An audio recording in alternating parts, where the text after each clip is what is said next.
I'm Annemarie McQueen, journalist and proud 50-ish woman, and we are here looking for the true truth in perimenopause, menopause, midlife, and beyond. Opening our minds to other possibilities is not always easy. Hot flash ink. You're all woman to me. All right, Annemarie.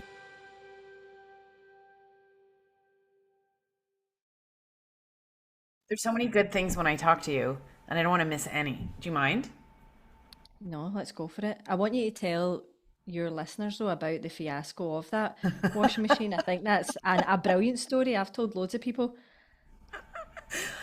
This is how I'm special or neurodivergent or something, because I went on Kristeen's podcast. And right before that, I put in a load of washing. And I live in a one-bedroom apartment, and I didn't even close the door. And that washing machine is so loud. And I was just continuing to talk to you like nothing. It sounded like a wreck-it room. Have you ever seen people just destroying? You can go and pay for a room. Oh, to yeah, go yeah, and yeah. destroy. Smash room. Yeah. It sounded like somebody was doing a smash room in your insane. apartment. It's insane. And she didn't even hear it. She was just talking, and I was like, You couldn't sweating even and know. everything. And this is where I was just saying to you, like, I could hear like something so small and be driven nuts by it. But then that, Yeah. I am very weird. I don't even know. You know when you just don't even want to think about all the things you've done and all the interviews you've been in and all the strange things you might have done that people didn't say something about? Like, it keeps me up at night. I want to give a shout out to MenoLabs. They were one of the gold sponsors of my first ever Hot Flash Ink Summit, which is coming back this year. MenoLabs is here to support you in perimenopause with a range of science-backed products like their bestseller, MenoFit. This is a probiotic designed to help you get relief from perimenopause and menopause symptoms, including hot flashes and night sweats. It's all about that gut. Right now, they're offering our Hot Flash Ink listeners 20% off using code HOTFLASH20 at MenoLabs.com. That's code HOTFLASH20 at MenoLabs.com. No, no, it makes you you. It's like endearing and lovable, and that's what we like. In a world of AI, where everything's like, and then you come on with your washing machine blaring, like that's what I want. You know when they're saying like, oh, real people are going to be so popular because of AI, it's like, no problem. That will be no problem for me. I think this is our time, by the way. I'm like, oh, thank you, AI. Yeah. It's I our think time you're to shine. absolutely right. Yeah. It's the people who've had this veneer of perfection that are going to have a really hard time because it's like, what? 100%. Yeah. It's weird. I feel like when you get older, if you just wait, like things come around. They're coming around. I think so too. And I think as well, like a lot of people are asking me now what I think of like ChatGPT, AI taking over the fitness industry. Yeah. I'm like, no problem. Because honestly, like I think the people will struggle in the fitness industry just from a fact that they've not got massively fun personalities. Oh, yeah. Yep. Anyway, Yeah. so yeah, they could be replaced easily by a fucking robot. But I mean, that's been the case for 20 years since I've been in the industry. Profound lack of sense of humor is a problem Yeah. in the fitness industry. Yeah. We think so, don't we? Why do you think that is? I think a lot of people get into the fitness industry. I think it's a fairly boring industry. Do you like see people trying to make it look sex it up a bit and make things look a bit kind of it's quite hard to do because it's very basic, like how you lose weight, it's quite boring, quite consistent. How you if you want to do body recomposition, it's quite boring, it's quite repetitive. So I think it attracts people like that quite a lot of the time. Like, Yeah. my friends that are coaches that do bodybuilding, like they're eating out of Tupperware, they're going to bed at 8:30, they get up at 5 for the cross trainer. Like it seeks out a type of boring kind of person. So I think in the industry, yeah, I think it's probably lacking. And as we've said before, there's a quite a dark side to the fitness industry. Yeah. Eating disorders, OCD behavior, body checking in Self-loathing. the industry, self-loathing. We've seen it. We've had seen, it. okay, this is the thing that is so, first of all, two things about that boring, because that's such a good point. And, I know us like me, I'm considering myself a normie. Like I work out, but I don't obsess. I don't, I used to, but I don't. Like I'm just try to be as fit as I can without talking about it too much. But in my life, I went on a date with this guy once and he bored me almost to tears and to sleep because he went on and on about his chicken breasts and his broccoli. And this was when I was very fit and eating well, but it was just he was just like a muscle and it was the most boring thing and I just thought like I could never. I've thought about it a lot. I just don't think I could date someone that like consistent and boring. Yeah, this is the thing. And years So you ago, yeah, years ago, sorry, one more thing is my boyfriend years ago had a room, he always told me about his roommate who was super fit. And I mean, this is way back in the 90s when no one was like working out. And this guy would just come home and say to his two roommates, like, worked out today. And then there'd be this dramatic pause. And then there'd be Yeah. legs, Yeah. legs. And the two guys that he lived with would be sitting on the couch smoking and eating chips. And they were like so jaded and cynical. And they'd be like, interesting. Yeah, but see, seriously, like you get them and they're like, you said you dated that guy, he's probably sitting pecs, Oh, he was gorgeous, ripped. and then no chat unless you want to talk about how much you deadlift and how many grams of protein they eat. Oh, and I've been like this, and so I've had real spurts in my life. Like I trained for a marathon. I've had real spurts where I've been super fit, and then I've become that person, and I know that I'm boring people. So, but Yeah. it's interesting to talk about that. But the dark side is something that I want to talk about with you because we've talked about it on your podcast the many times I've been on. I am finally having you on my podcast. I know that you're a little bit It's a real honor to be here. you're a little irritated about how long it took me because Well, you know what, as well, what I've noticed that I've come on here to Anne-Marie's podcast and she's brushed her hair for her podcast. But see, on my podcast, what? What? Was it she's got earrings in, she's brushed her hair, you're actually looking great, you're glowing. okay? What did I do Comes with on my my hair on podcast. your podcast? On my podcast, doesn't even look like her hair's seen a brush that day. I don't think that's true. Comes in here, washing machine blaring. It's true. That is true. So yeah, I'm so happy to be here. I'm actually just chuffed to see you because I enjoy our chats. Yeah, you're so funny. This is a You nice are- way to spend a day. It really is. Every time I talk to you, I just laugh so much. I was a little bit grouchy today, and I thought, oh, well, this will be cured by my conversation with Kristeen. We'll have a good time. Okay, so the dark side is the thing that was so revelatory to me because for the first part of my fitness, particularly in yoga, because I used to do a ton of yoga, I thought that people who had their bodies sorted out were sorted out. Like I thought if you were able to have that kind of consistency and discipline, that you must really have it all together. And I really like followed what they said.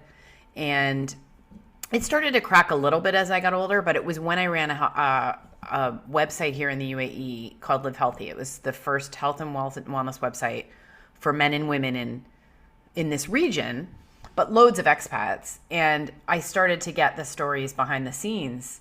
I started to hear about the people who owned the yoga studios, and I started to hear about the trainers that were like these glistening trainers and huge social media presence. I started to hear what was going on behind the scenes, and it's really messed up. Like really big problems with people, I mean, interpersonal problems, eating disorders, like everything you said. And then from then on, I just thought this is so crazy because these people are showing everyone else how they should be and their bodies look so good.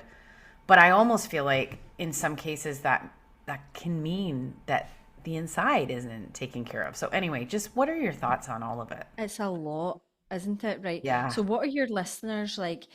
I feel that my listeners and my clients and the coaching and all that would really struggle to relate to that style of coach.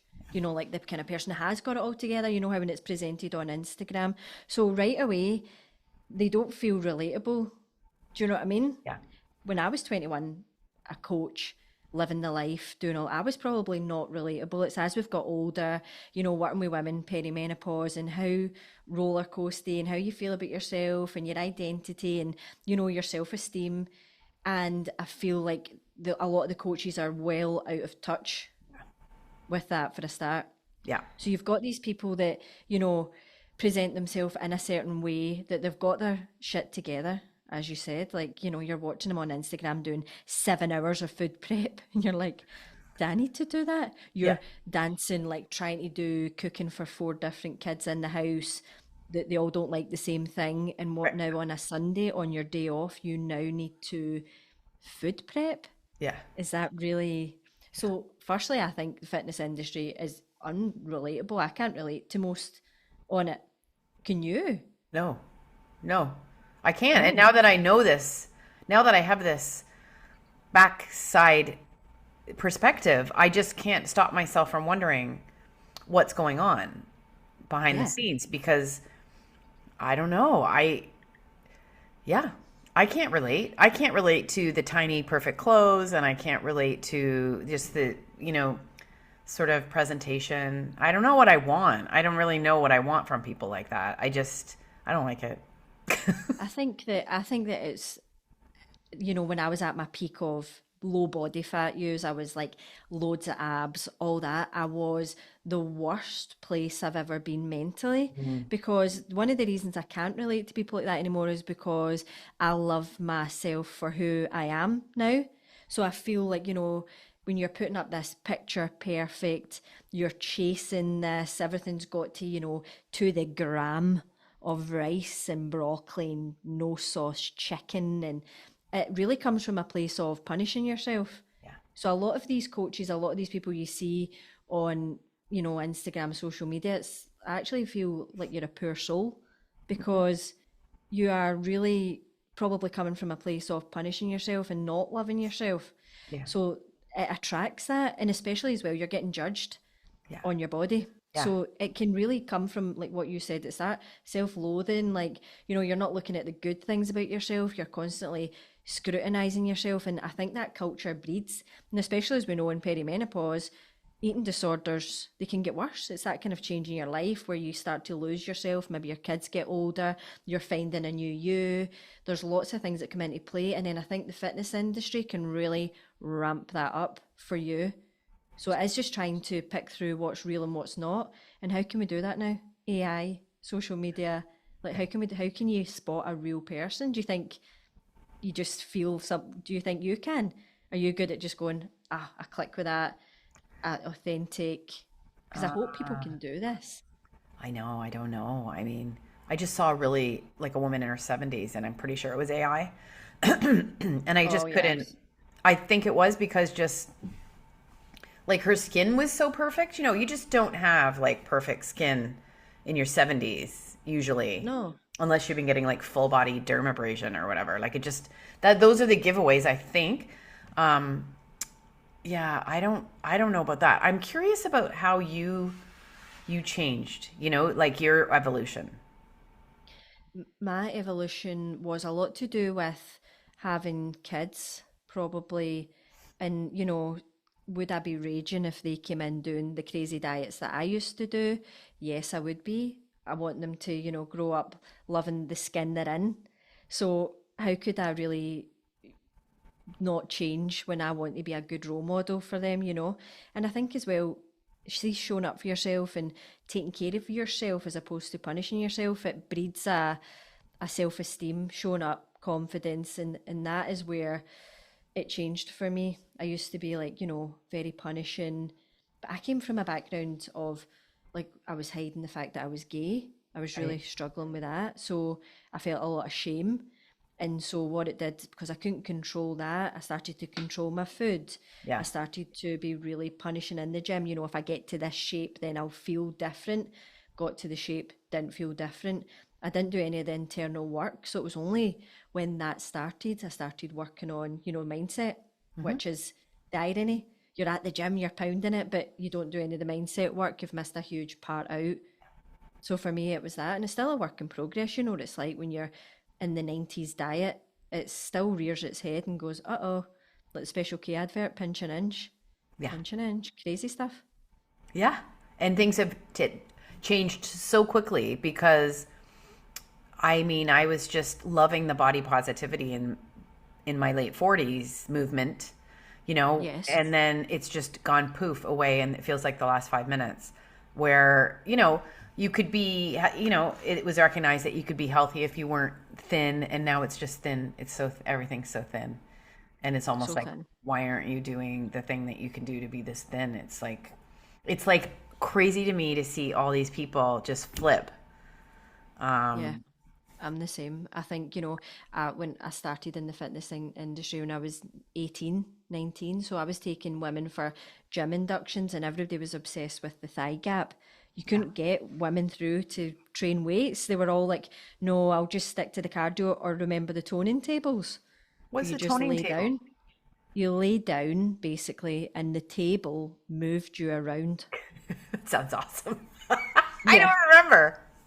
Doritos as well. Just no, so it actually moved you about. So all the guys are in the weights doing things that's actually going to be beneficial, and the women are just trying to shrink themselves Yeah. in the cardio. And then it came back round though, didn't it? It was like, I was starting to get girls, young girls going, I want, strong legs, I want big shoulders. And I was like, wow, this is cool. Okay.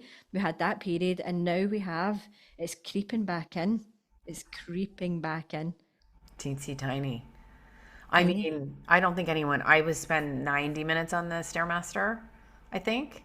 And then I Yeah. would always Do you know what I intend to mean? do the weights after, but then I would run out of time because like 90 minutes is a lot to spend at the And gym. energy. Yeah. Then And I would be energy. sweating and I just always, it was like cardio, cardio, cardio, cardio. That's like the thing that I did. I miss the toning table though. I did do, my friend and I were really into jazzercise in our A bit of 20s. jazzercise Yeah, we and did yeah. it. Yeah, we were into the jazzercise. Yeah, it's still And about. Clubber size, it's called, is still around. I think it's just when you're middle aged and you can't go to the nightclub anymore. I know You this have is to why go it's to the crazy gym because it to was in our dance. neighborhood. We were like 24 years old and we would go to jazzercise and we would laugh so Go to hard. the rave. Um, yeah. So, what do you see in you work with a lot of perimenopausal women. What do you Yes. see? What commonalities do you see between them? I try and shield them from a lot of things as well, but I've seen somebody sent me something. Have you seen the Kylie Jenner cutting jelly? No. Oh man. It's this little, like, like if you imagine like a little sachet, like a sugar sachet, a wee sachet, and you open it up and it's a little bit of jelly. Okay. So she's having that instead of snacking. Oh, is So she's she's selling it?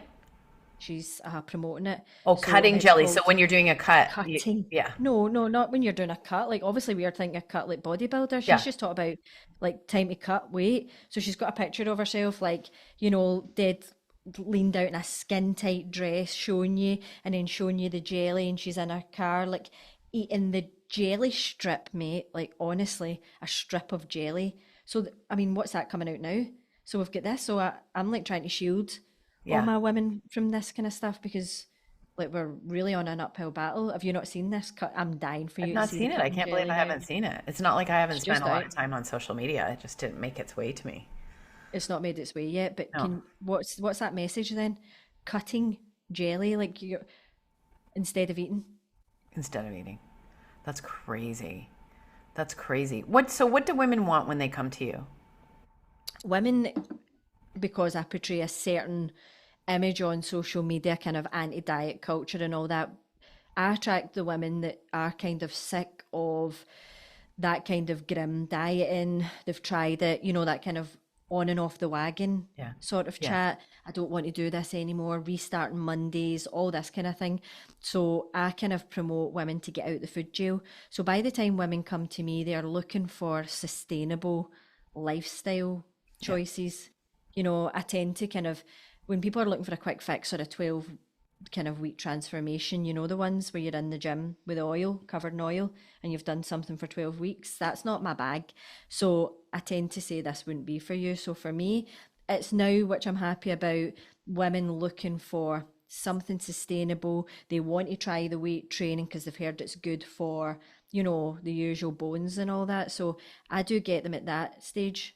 I don't get so many people now looking to drop loads of weight, which that's what I want to work with now Yeah. because it's a long road if you're still, doing all that, the diets, the body checking. So I get them at a point where they're absolutely scunnered.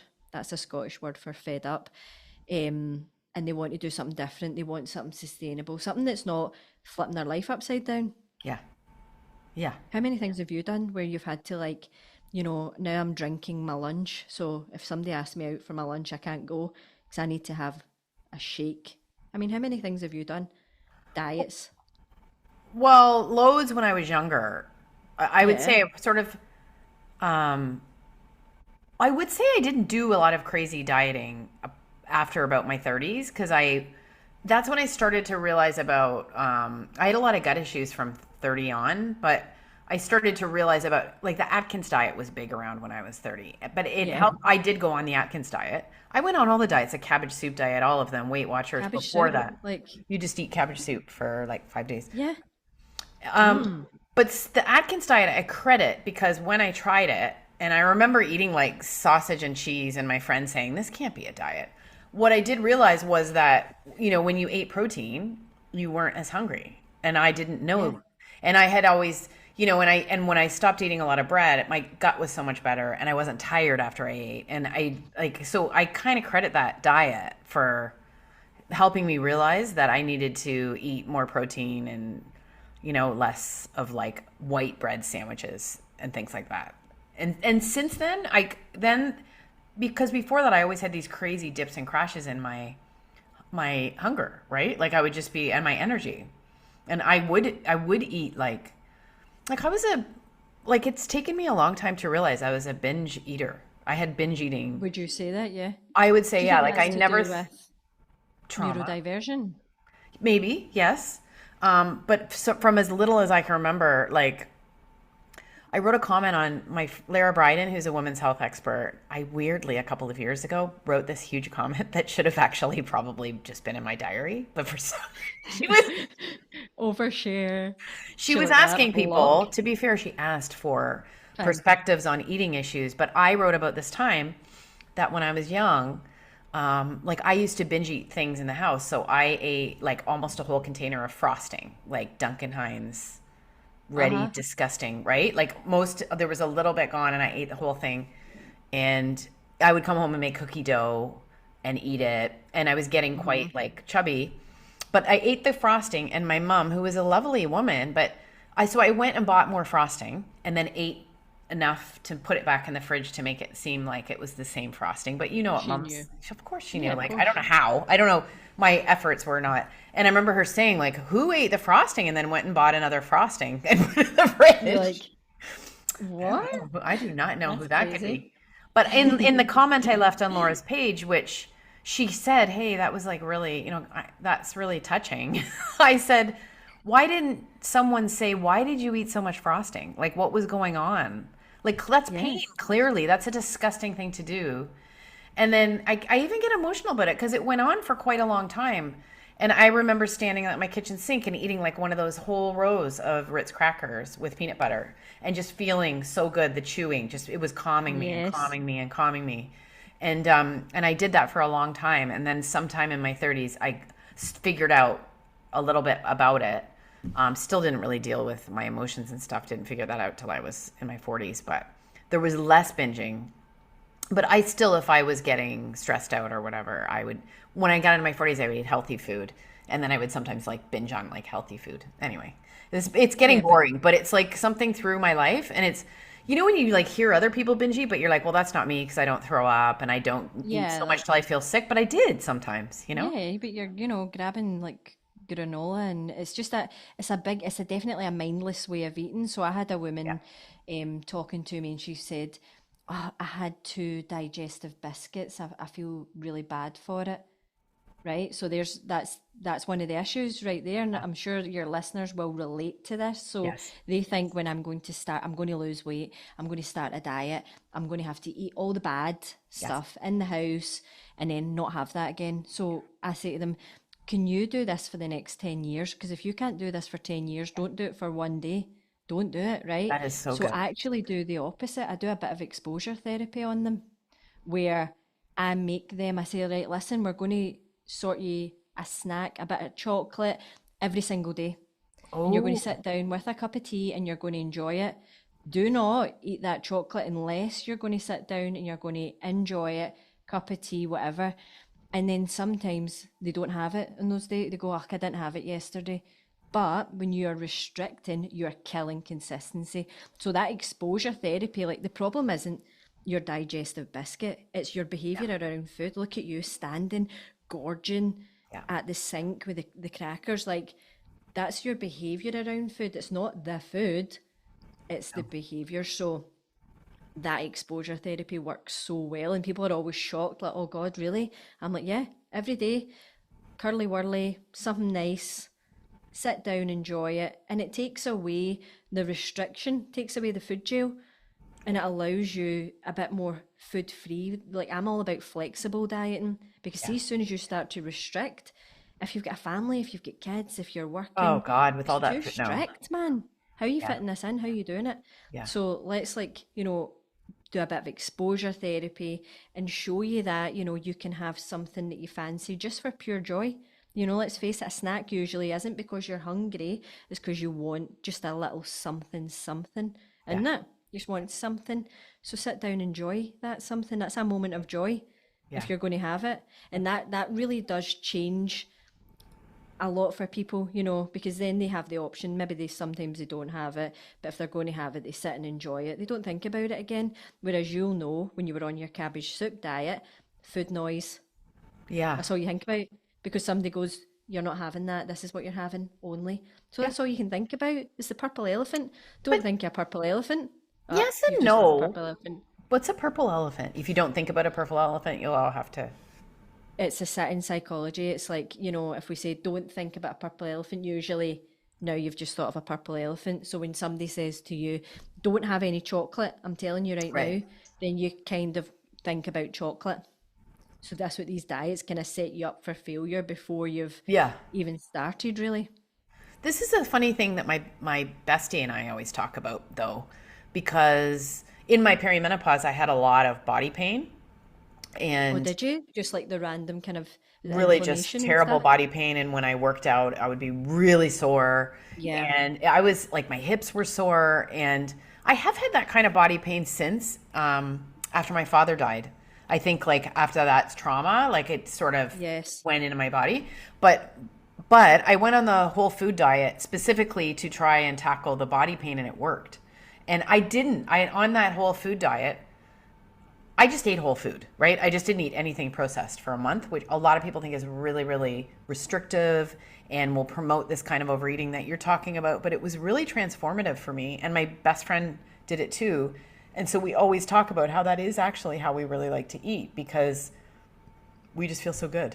We just feel so good. Yeah, I mean, you will do. But there is, health and joy. But you've just said I did it for a month. No, I eat like that most of the time. Like most of the time, but I have like treats. I'm not, if I go out to dinner, if I'll have chocolate, I'll have whatever. That's how it needs to be. Most of the time I will eat whole food because, it should be 80% whole food, 20% soul food. Yeah. And if you try and not have that little cheeky soul food, that's just for pure joy, then you will often find that's when you fall off the wagon. That's when you think food is bad or good. So if you've been bad, if you say to yourself, I've been bad, what's the feelings after that? You're like raging, guilt, shame, and normally you spiral for days after that, and then you also press the F it button. So then the next 4 days are like a bomb scare. Instead of going, right, I was out for my lunch with my girlfriend, I had a brilliant time, that's it, done. You don't think of food as bad and good. So you're just like that. I'm eating whole foods, I enjoy it. Yeah. I'll still go out, I have a bit of chocolate when I want it.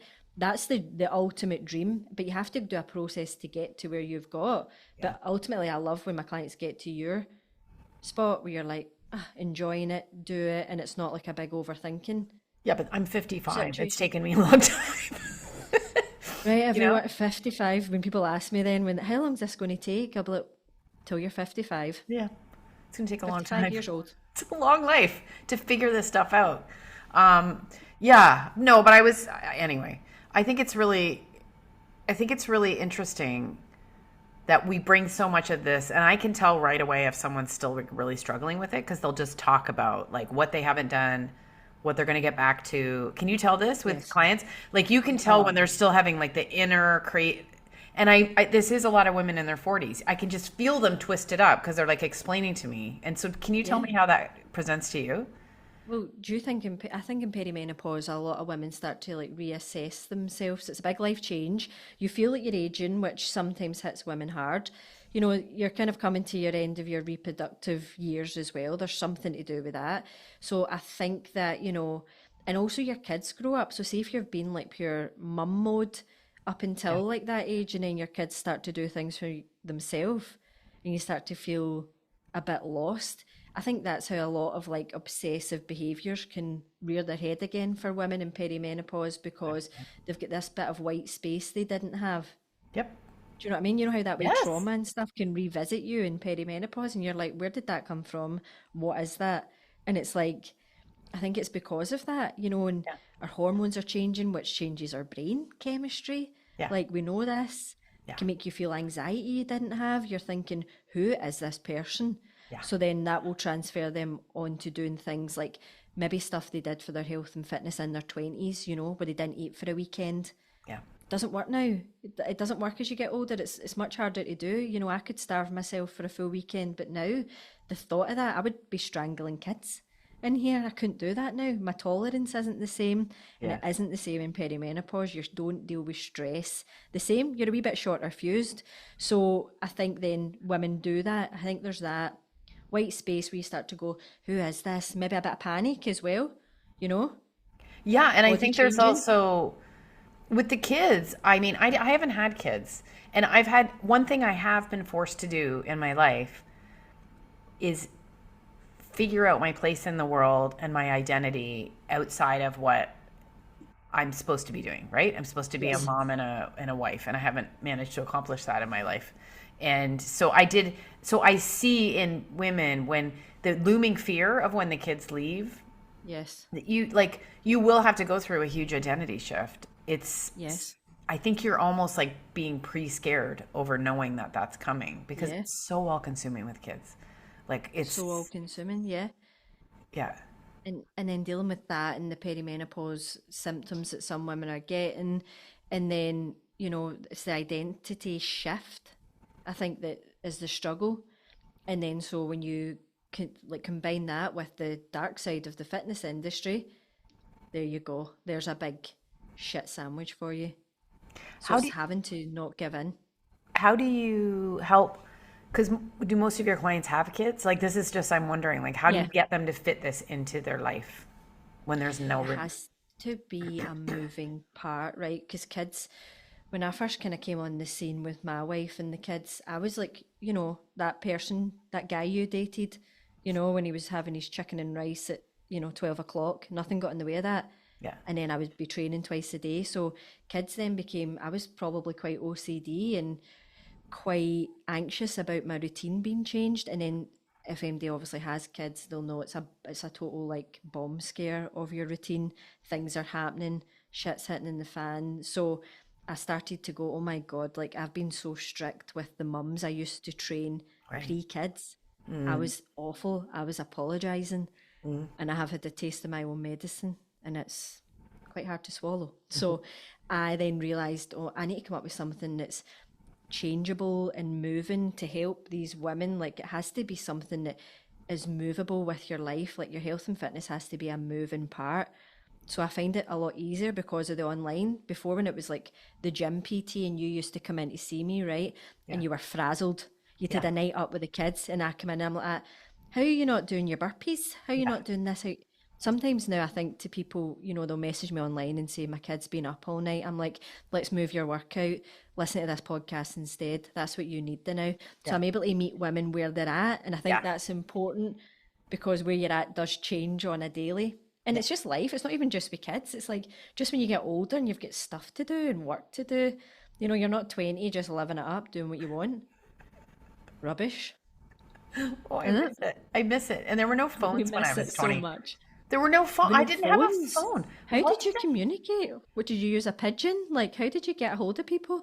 Well, we used to go meet people, and you would just meet them there. You would make arrangements on the phone in your home, and then you would hook up with them. I don't remember like tons of people not That's connecting. so fun. Do you know what I mean? Like Listen, I don't didn't have- remember. No, listen, I know I didn't have a phone either at one point. The first kind of thing I had was a pager. Oh, I never had a pager. I like missed that. But it's more that I wonder what I did half the time. Like, you know what I mean? Like, what was I doing on a Saturday? Like, I know I always loved reading the newspaper. So I would read like 4 newspapers, and I would do my laundry and clean my house, and I would like, Sitting yourself.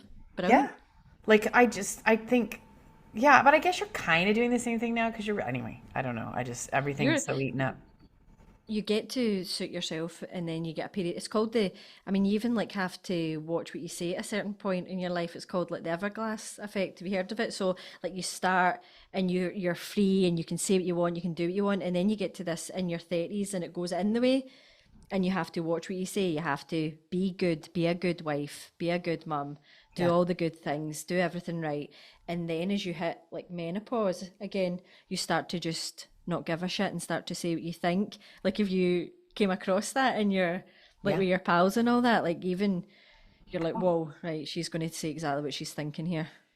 I know No, it's she's more never nodding here. me.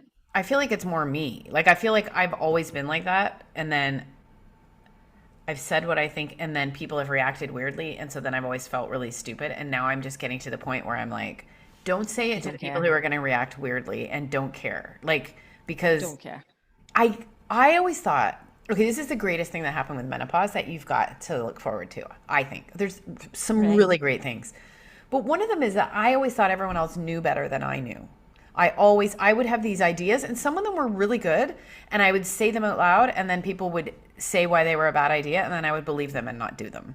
I thought other people knew what they were doing. And what's been proven to me through my career, through my life experience is that time and time again most people don't know what they're talking about. Love.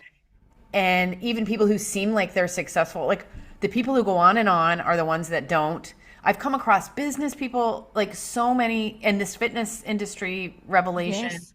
And so why on earth would you ever trust like another human just to know any more than you know on a subject when you actually know about the subject? Like I like investing in crypto and I like testing this theory with people because I'll just raise crypto and then they'll tell me why it's bad and wrong and stupid without knowing anything about it. And so this is just like solidified my 55-year-old. People will, anyway, this is one of the greatest things. I now trust myself. And it's taken me till 55, Christine. It's taken Yeah. me till this time. I always, whether it was investing or whether it was fitness or food or whatever, I know what I like. And I always wanted to grow. I'm like, okay, I need to expand and grow. I don't want to limit myself. I need to be open to what everyone else is saying. I'm still open, but in a way that it's like with a boundary. You know what I mean? It's like not, That's the key word. yeah. That was a It's the long boundary. soliloquy I just gave you, but I feel It's so actually passionate the about this. Yeah, but it's the boundary you've got. And I feel like as well, my clients that I get from like say 35 onwards are like there's zero boundaries going on because they are doing everything for everyone because they're still at that point. They're still at that Oh, point in life. And yeah. then, they're doing everything. They're pairing all the socks, they're getting all the kids ready for all the various different clubs, pack lunches, school trips, getting the husband's golf clubs ready for him to go away for the day. But they've still to look sexy and make sure that, they're up for it and that their body's good. And so I think it's like a pure collision at this point in life. And as we age, like things slow down a bit. You're not going out dancing to the nightclubs for a full weekend. You're probably sitting watching crime documentaries with some nice little munchies. So like things slow down. You maybe do Dude, you put a don't bit want of to. You just don't timber want on, to. It's great. and that's Yeah. okay. But you start to go, oh my God, this isn't me. This body's changing. Is it menopause? I'm terrified. I'm on social media and it's saying it's cortisol, estrogen. What Oh do I my God. do? So Yeah. it becomes very difficult. They're saying it's cortisol. They're saying it's estrogen. What do I do? Yeah, that just sums it up, right? Yeah. Um, what you described with women is a lot of over functioning. Like all that stuff Yes. has to be done, right? Like all of the stuff Yeah. has to be done um, in your household and in your relationship and at work. But it's the over functioning and then the internal resentment that develops that you're not acknowledging that I feel causes a lot of problems at perimenopause because the hormones start receding and then the over functioning becomes like you become angry about it. So you're doing Yeah. things and then you're angry about it and then it's like you have to examine that or you're gonna have some sort of Yeah. breakdown, I would think, because And pair that with not sleeping well. Some people don't yeah, have the disrupted sleep. Pair that with that.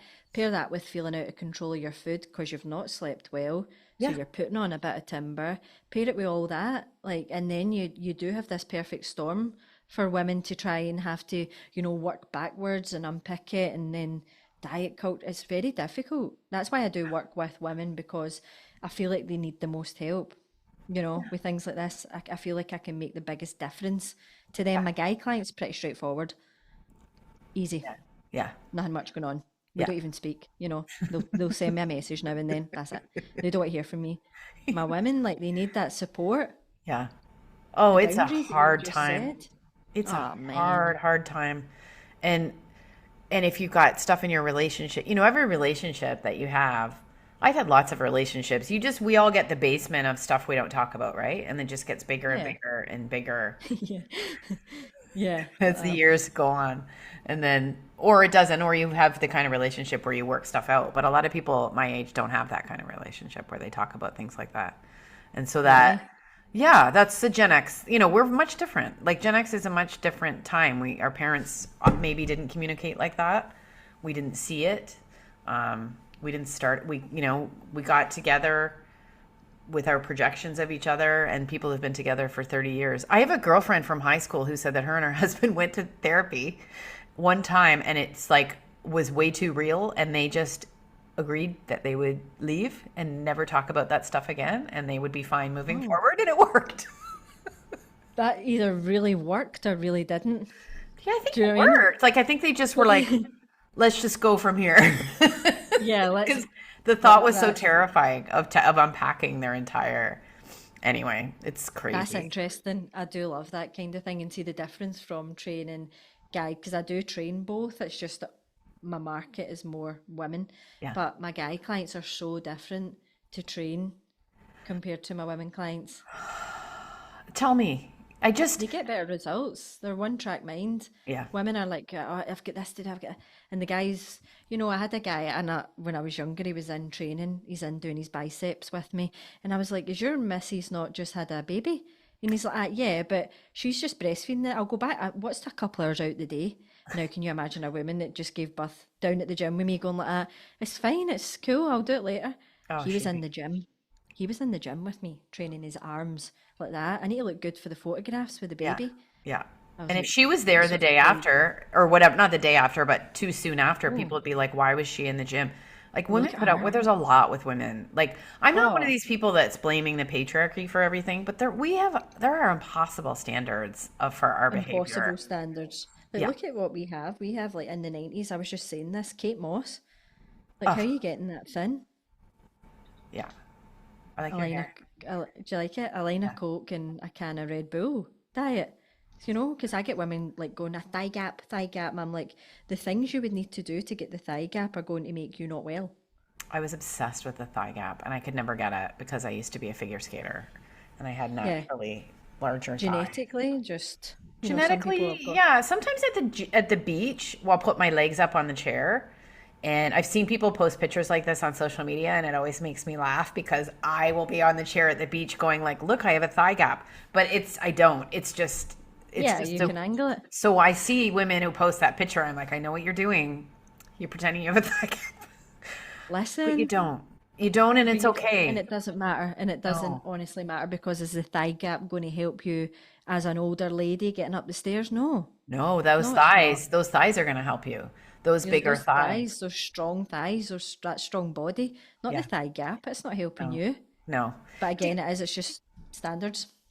Do you think, okay, all the discourse about perimenopause and menopause that's out there, I think the reason I love you is because you're hilarious and your accent is the best.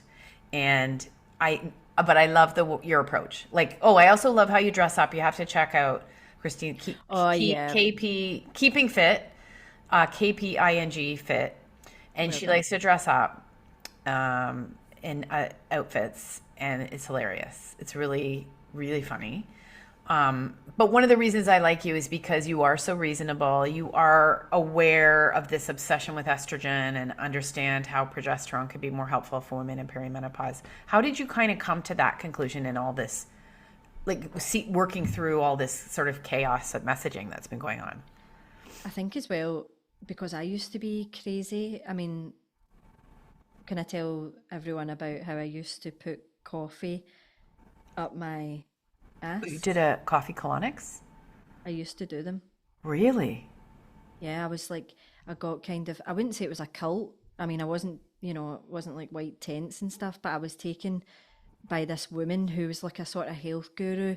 And, you know, she was like, I was young as well and at the peak of an eating disorder. So if anything was going to make me look thinner, I would do it. And that included shoving coffee up there. So, I mean, I was doing stuff like that and thinking that it was going to work. So, I mean, I've came from serious misinformation. I was also encouraging people to put coffee up there.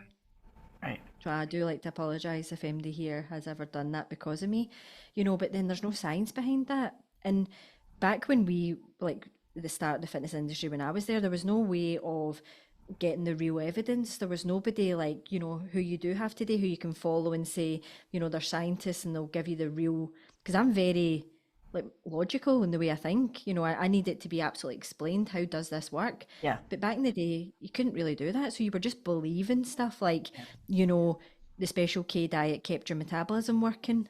Yeah. People used to think that the metabolism was a little box that you would have to switch on in the morning and fuel for the rest of the day. I didn't know what it was. There was no way of finding out. So that was just, it's a whole whirlwind of misinformation. But with the evidence stuff, you can clearly research, and I like to research, so I can see what's real and what's not real. And for me, it's been so good not to feel crazy and do crazy stuff, like ruining my white towels with coffee enemas every Sunday. Right. Every Sunday? Yeah, man. Oh, wow. Sometimes more. Wow. Sometimes more. Yeah. Wow. So if you ever like knew me maybe, you know, 15 years ago, I'd be like that, Annemarie, do you want to come for a coffee? And you'd be like, yeah. And then you would come to my house and I'd have a blue bag And waiting a on tube. you. But how would you like it cooler or hotter? You know what I mean? That's how with the tube and some coconut oil Was it a because you special had kind to of lube it up. Oh my God. Was it a special kind of coffee? It was, you listen, you could get organic filtered coffee, so Okay. you could buy it in like a regular supermarket. But what am I doing? Like, where is that damaging? I'm blowing coffee up there, and obviously I was like that. You feel energized, yes, because you've just put caffeine up your ass. Of Yeah. course, you feel energized, but it was making me feel a bit thinner Yeah. and lighter. Yeah, I'm not Obviously. surprised. I'm Yeah, not because you're surprised. evacuating. Because you know when you do an enema, you need to keep it in for a wee I while. feel thinner after a colonoscopy too, but that doesn't mean I would have one. No, listen, I feel thinner after the flu, but Yeah. I don't want it. Yeah. So I had one. yeah. I had one colonoscopy, not colonoscopy. I had one colonic. Yeah. I had one in Thailand. I went to the Chivasam resort there, and it was part of the protocol. And I was supposed to have 3, and I had the one, and I was like, what am I doing to myself? The minute it started, I was like, I feel like I'm going to blow my colon out. I'm going to end up in an ER. I was panicking, and she was like, no, look at all the old stuff that's coming out. And I was like, I want this to be over, and I never Yeah. want to do it again. And they were shocked. Like, no one's ever turned down their other 2 colonics. I mean, you did you have the one where the women standing with the tube? Well, yeah, but there was a tube, if you can believe it, that went up across the room. And Oh my. so it was like a clear tube, so you could So see. you're just I was just like, watching. how weird is that?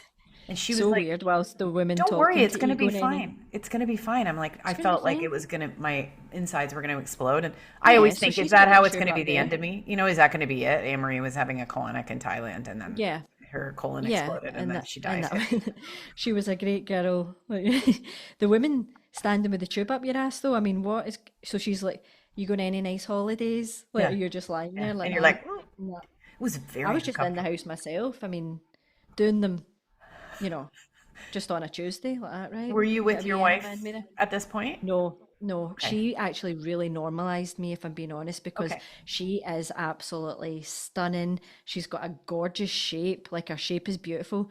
And I remember like one of our first dates, she just was like, can I have a scone? And I was like, I hadn't ate a scone for 10 years. Did And I you was have- looking and she was like, do you want to half it? And I was like, no. And obviously I'm screaming inside going, oh my God, I'm going to put fat on. And then I was like, yes, okay. So she would just eat normal. She would, like, at night time when she used to come and visit me in the flat, I would be up and down all night snacking.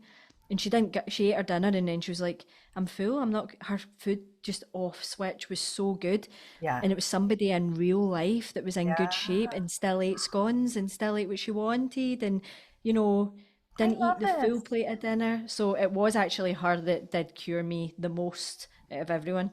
Yeah, like I love this idea that relationships, this is what I want in my life because I haven't had a relationship in a while. I actually stopped dating for 2 years, but I want, Did you want a yeah, break? because I just kept attracting the same kind of person Oh yeah, no, that's it's not difficult, man. available, seems available, but is not available. It was Hmm. like a lifelong thing. I've had long relationships, but there was one guy and I was like, nope, I have to stop this. And I finally got to a place. But I like that idea that it's not like someone fixes you. It's not like you complete me, but I like the idea of No, two souls and then they connect and they have something for each other. And like you needed her and she was just yeah, normal and you just needed that mirror. yeah.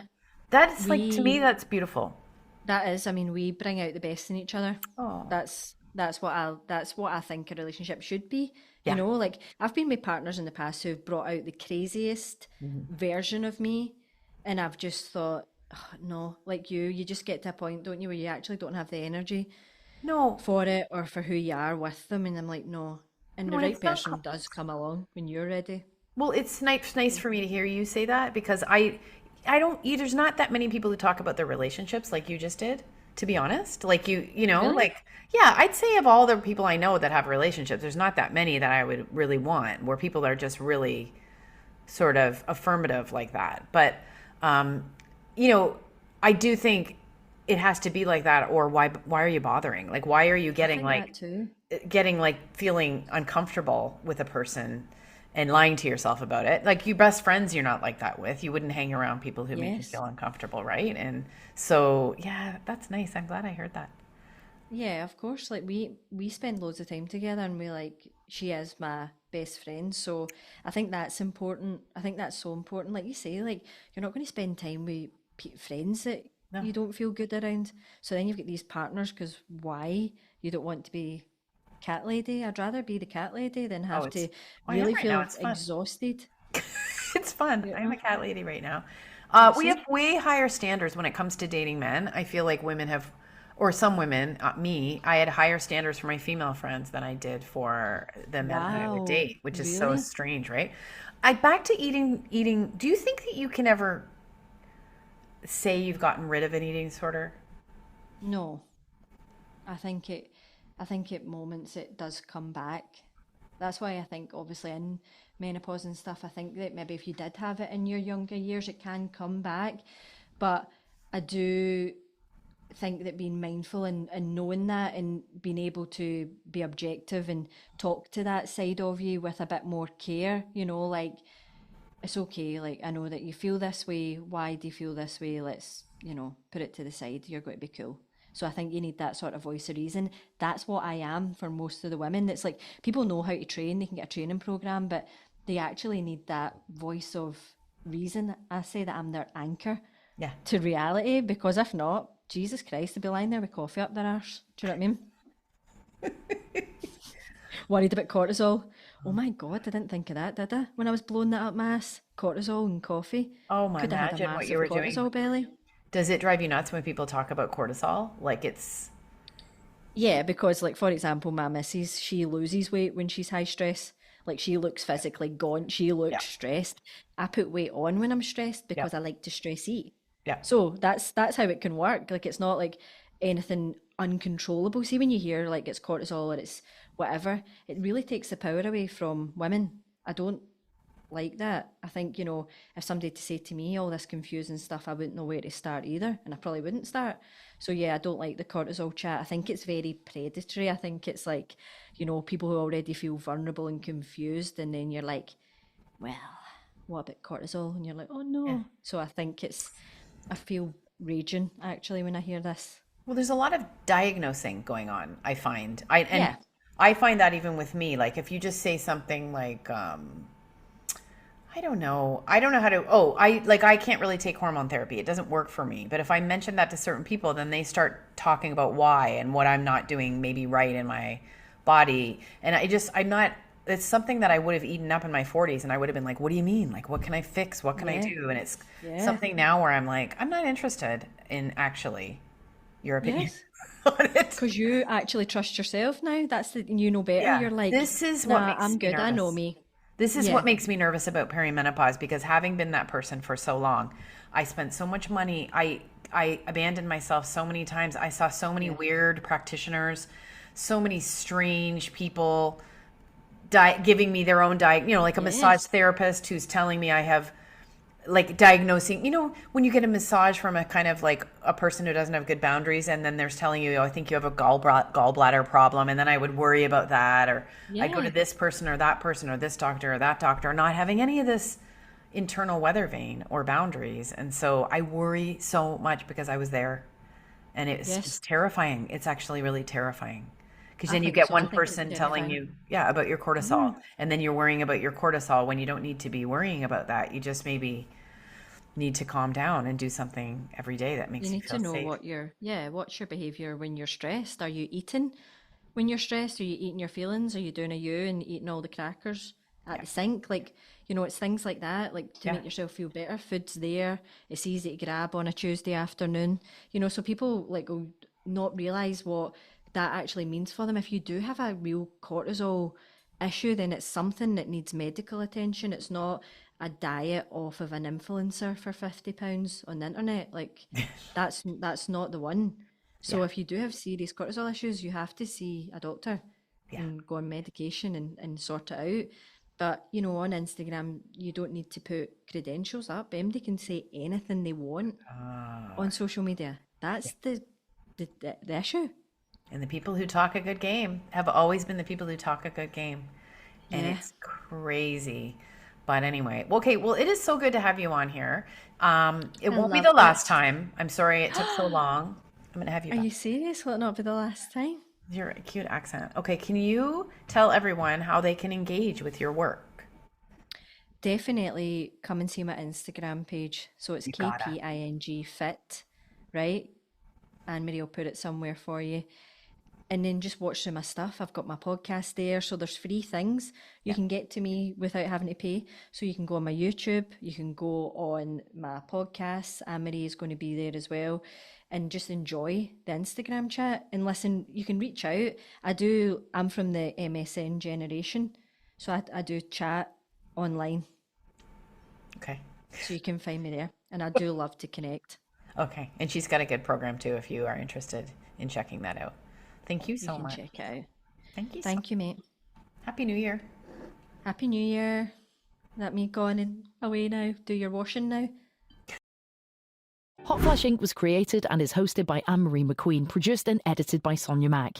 The information contained in this podcast is intended for informational purposes only and is not intended for the purpose of diagnosing, treating, curing, or preventing any disease.